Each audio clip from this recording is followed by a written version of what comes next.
प्यारे बच्चों, आज के वीडियो में हम अनुप्रास, यमक और श्लेष अलंकार के विषय में विस्तार पूर्वक जानते हैं। तो सबसे पहला है यहाँ पर अनुप्रास अलंकार।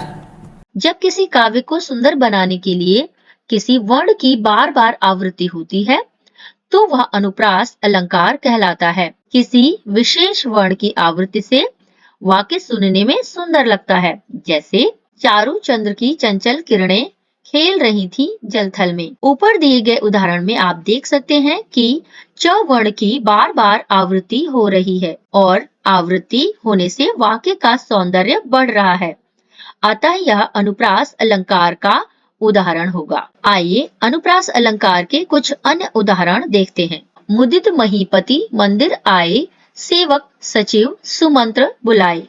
यहाँ पर म और स वर्ण की आवृत्ति बार बार हो रही है। बंदौ गुरु पद पदुम परागा, सुरुचि सुवास सरस अनुरागा। यहाँ पर प और स वर्ण की आवृत्ति बार बार हो रही है।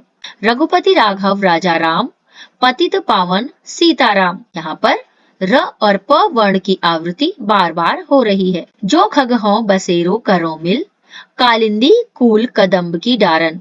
यहाँ पर क वर्ण की आवृत्ति बार बार हो रही है। कंकन किंकिन नूपुर धुनि सुनी, कहत लखन सन राम हृदय गुनी। यहाँ पर क वर्ण की आवृत्ति 2 बार हुई है। तरनी तनुजा तट तमाल तरवर बहु छाए। यहाँ पर त वर्ण बार बार प्रयोग किया गया है, तो इन सभी में अनुप्रास अलंकार पाया जाएगा। आइए यमक अलंकार के विषय में जानते हैं। जब कविता में एक ही शब्द 2 या 2 से अधिक बार आए और उसका अर्थ हर बार भिन्न भिन्न हो, वहाँ पर यमक अलंकार होता है।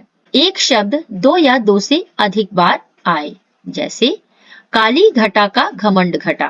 तो यहाँ पर एक ही शब्द है लेकिन 2 बार आया है और दोनों ही बार इसका अर्थ अलग अलग प्रयोग किया गया है। जैसे घटा शब्द का अर्थ है काले बादल और दूसरा जो घटा है इसका अर्थ होता है कम करना। तो दोनों का अर्थ अलग अलग है। पहले का अर्थ है बादल और दूसरे का अर्थ है कम हो गया, इसलिए यहाँ पर यमक अलंकार होगा।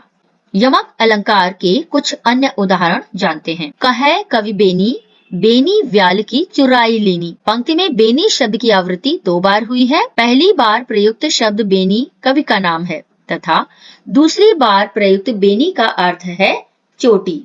रति रति शोभा सब रति के शरीर की। यहाँ पर रति रति शब्द 3 बार प्रयुक्त हुआ है। पहली बार प्रयुक्त रति रति का अर्थ है रत्ती के समीप जरा जरा सी और दूसरे स्थान पर प्रयुक्त रति का अर्थ है कामदेव की परम सुंदर पत्नी रति।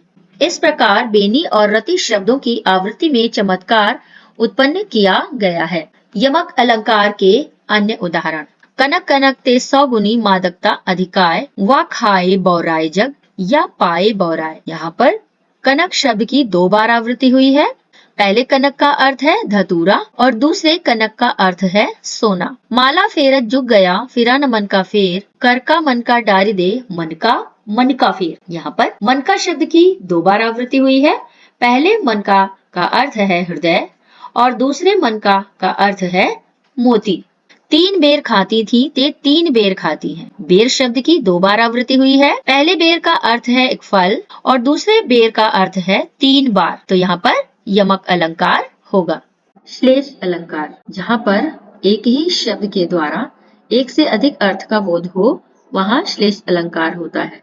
श्लेष का शाब्दिक अर्थ होता है चिपकना, अर्थात जब किसी शब्द में बहुत सारे अर्थ चिपके होते हैं तो वहाँ पर श्लेष अलंकार होता है। उदाहरण देखते हैं। रहीमन पानी राखिए, बिन पानी सब सून, पानी गए न उबरे, मोती मानुष चून। इस काव्य में पानी के 3 अर्थ दिए गए हैं, जबकि यहाँ पर शब्द एक ही है पानी।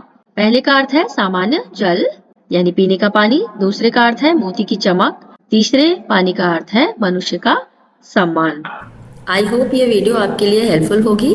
नेक्स्ट वीडियो में हम उपमा, रूपक, अतिशयोक्ति और मानवीय अलंकार के बारे में डिस्कशन करेंगे।